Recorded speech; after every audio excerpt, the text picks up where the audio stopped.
naman kasi gagaya ng iba na matagal na naka-stack yung basura, hindi na pwede yun. Gagaya niyan, bago pa lang na hinahakot, tama tayo kasi. Kailangan dumi ng kamay mo eh. Gusto mo kumain ng masarap, hindi ka makakain ng masarap. Mga anak mo nag-iiyakan, wala kang maibigay. Sa pinakahuling survey ng SWS, lumalabas na tumaas ang bilang ng mga nagsasabing nakaranas sila ng gutom. Mula 3.6 million families noong June 2014, lumobo ito sa 4.8 million families noong September 2014. Pinakamataas sa Metro Manila, sumunod ang Visayas.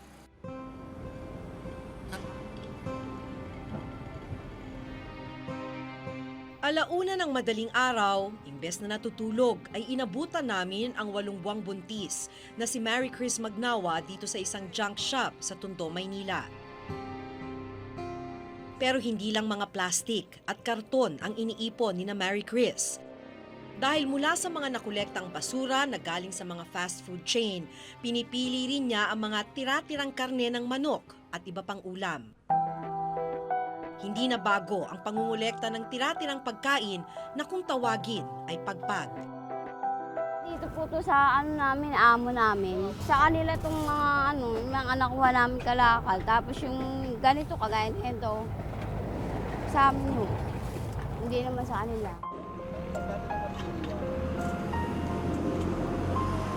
Basura man sa tingin ng iba, para kina Mary Chris, pantawid gutom ito ng kanyang pamilya. Tumatagal ng halos 3 oras sa pagpili ng karne at ulam si Mary Chris. May bibili na rin. Order na po yan. Minsan pagka walang bumili, inuwi namin sa bahay.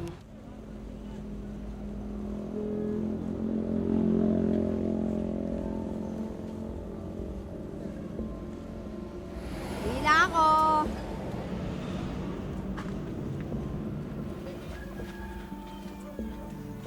Magdumi kasi bahay namin, makalat to eh. Kasi daming kalakal eh.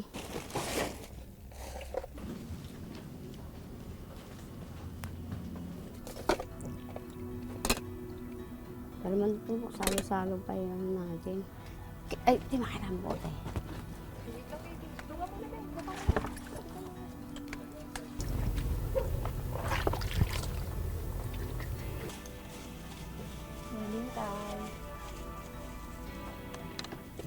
Paano naman ang luto ito? Wala akong kain kahoy, walang ano.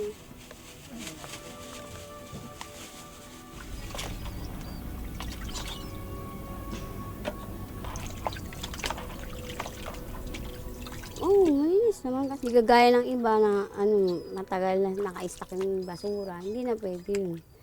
Gagaya niyan, bago pa lang na hinahakot.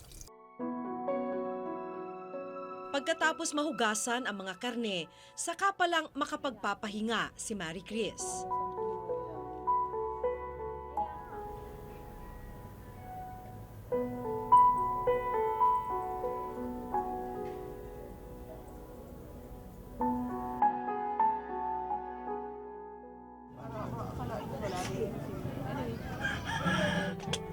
Pagkagising, agad na hinanda ni Mary Chris ang kanilang agahan.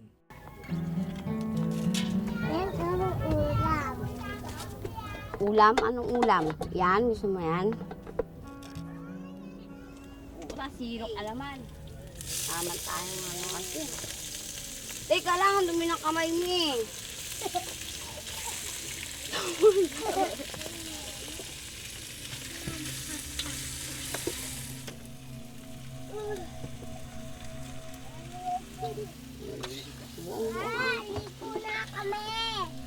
Asan yung brush? Ayun, may brush sa ilalim mo.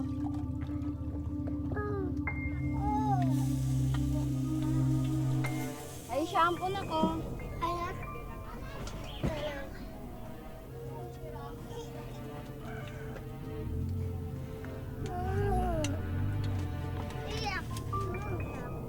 Doon na kayo sa taas mo.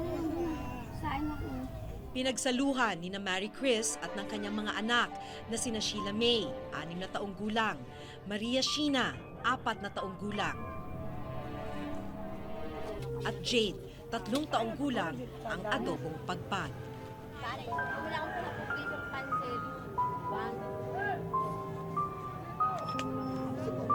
Nangangalakal lang din ang asawa ni Marie Chris na si Vinacio. Pero ng araw na yon, walang naipong kalakal si Vinacio, kaya wala ring kita. Minsan nga, 60 pesos lang kayo nakikita niya. Sakit sa ulo. Ang hirap budgetin. Sa panahon ngayon, kahit 200, hirapan ka nang budgetin. Kung tutusin, gusto mo kumain ng masarap, hindi ka naman makakain masarap. Mga anak mo nag-iiyakan, wala kang maibigay. Hindi raw sumasapat ang kita ni Vinacio kaya kadalasan hindi rin kumpleto ang kanilang pagkain sa isang araw. Hindi naman kami gagaya na iba na kumpleto sa isang araw. Minsan, tinapay, ganyan. Kung babasihan ang survey na ginawa ng SWS, tumaas ng 6.7% ang bilang ng mga nakaranas ng gutom sa Metro Manila mula 456,000 na pamilya noong June 2014. Umakyat ito sa 654,000 na pamilya noong September 2014. Patuloy raw kasi ang pagtaas ng presyo ng mga bilihin pero ang kita ng mga nasa Metro Manila hindi naman nagbabago. Kung may alimbawa sila ay may trabaho, tingin ko hindi sapat ang kita para makabili ng kanilang pangailangan sa pang-araw-araw. 8 buwan na ang sinapupunan ni Marie Chris, pero ni minsan ay hindi pa raw siya nakapagpatingin sa doktor.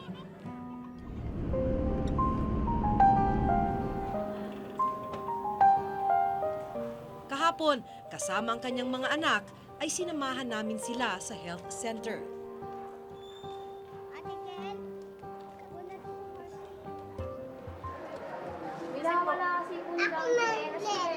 So far, chinek ko yung mga bata. Sa tingin ko sa mga bata, sa mga weight nila, mukhang mga mapapet sila, underweight sila sa age nila. Isa ko pang concern si mami, yun, buntes. Isa, wala pa siya mga laboratories. Ngayon, may masakit sa balakang niya, so pwedeng i-suggest na baka may UTI.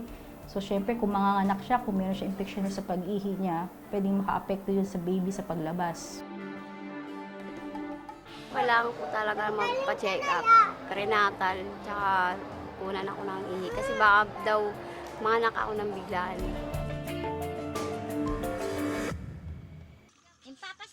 Alas 2 na ng hapon pero ngayon pa lang nanananghalian ang mga anak ni Cecil. Gaano kahirap yung buhay dito sa tent? Ay, mahirap talaga, sir. Hindi ko na lang maano. Kasi nga yung mga anak, kahit nga yung kakainin ko, binibigay ko na lang sa anak ko.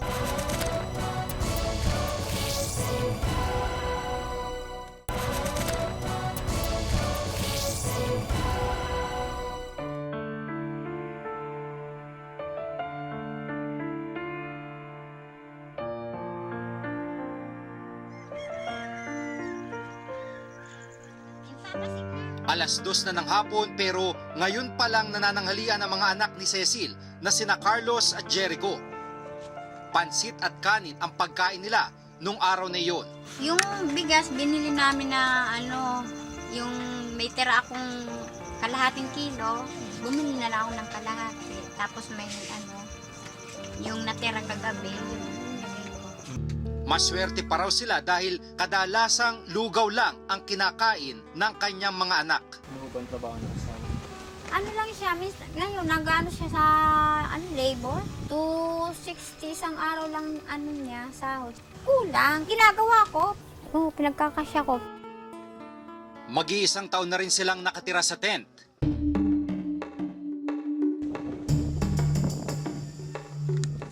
Magandang hapon ho. Magandang Kumusta ho kayo dito sa loob ng tent? Ho? Wala, nagtitis na lang ako kahit lagi yung mga anak ko, minsan binabalikan talaga ng lagnat. Ilan ba anak nyo dito? 7. 7. Gaano kahirap po? Isang taon na kayo dito. Gaano Ay, hirap talaga, tinitiis ko kasi minsan walang pagkain sa isang araw. Yung relief goods, meron pa ba hanggang ngayon? Wala na po. Habang naroon kami, napansin naming matamlay ang isa sa 7 anak ni Cecil na si Carlos. Wala naman, nilalagnat lang yan. Kasi ito, namumula yung mata kasi ito na sore eyes. Nagpa siyang lola ni Carlos na dalhin na siya sa health center.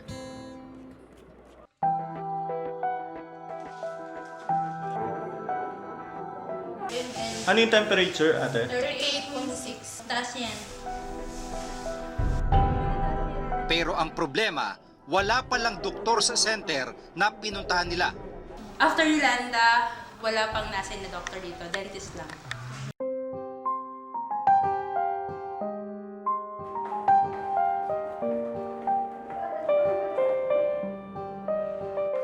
Sa ospital kaagad sumailalim sa urinalysis at blood testing si Carlos.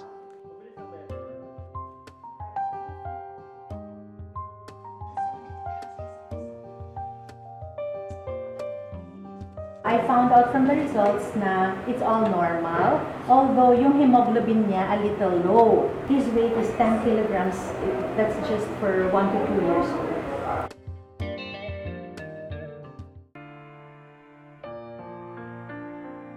Hindi lang ang Metro Manila ang tumaas ang bilang ng mga nagsasabing nakaranas sila ng gutom. Dahil sa Visayas, mula 617,000 na pamilya noong Hunyo ay umakyat ang bilang sa 786,000 na pamilya noong Setyembre 2014. Kabilang dito ang ilang pamilyang nabiktima ng bagyong Yolanda.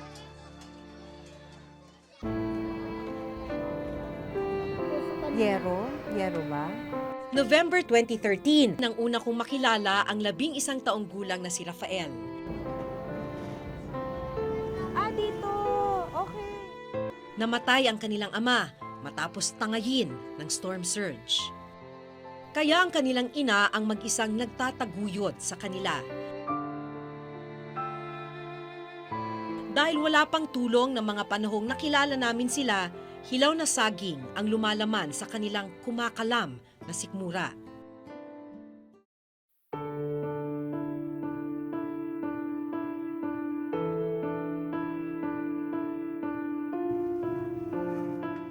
Makalipas ang 1 taon, binalikan namin sina Rafael.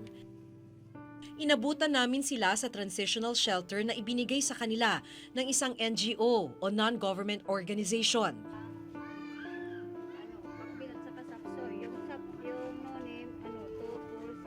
Si Rafael, kailangan na rin kumayod sa murang edad. Nagtitinda ako para kami makakaon. Saan ka nagbebenta?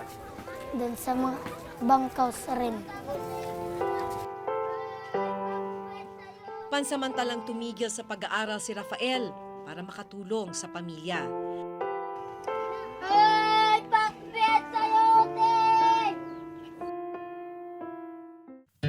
Inabot na ng dilim sa pagbebenta sina Rafael. Ang kanilang kinita, 175 piso.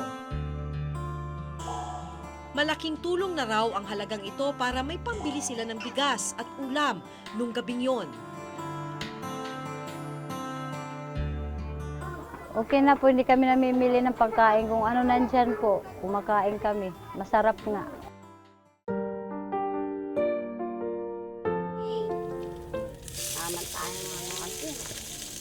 May mga programa naman ng pamahalaan para sa mga supplementary feeding program para sa mga undernourished na mga kabataan. Pero kung susuriin ang pondo, lumalabas na nasa 16 na piso lamang kada bata ang nakalaan.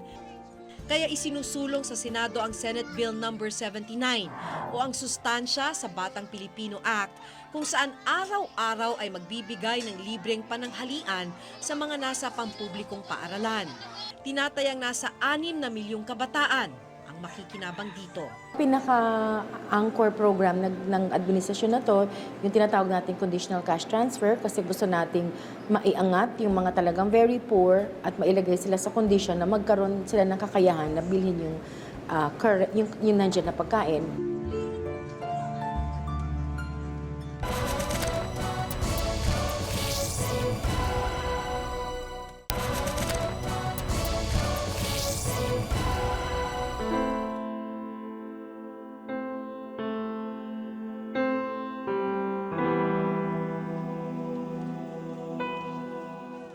Sa dami ng bilang ng nakararanas ng gutom, Nakapanghihinayang kapag may mga balitang napupunta lang sa katiwalian ang pondo ng bayan.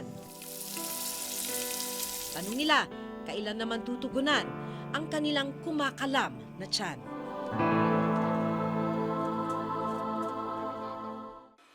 Ito ang mas malawak na paglalantad sa mga isyu ng bayan hanggang sa susunod ng Huwebes na pagbabantay sa pamahalaan at lipunan. Kasama si Jiggy Manikad, ako po si Maki Pulido at ito ang nakatala sa aming Reporter's Notebook.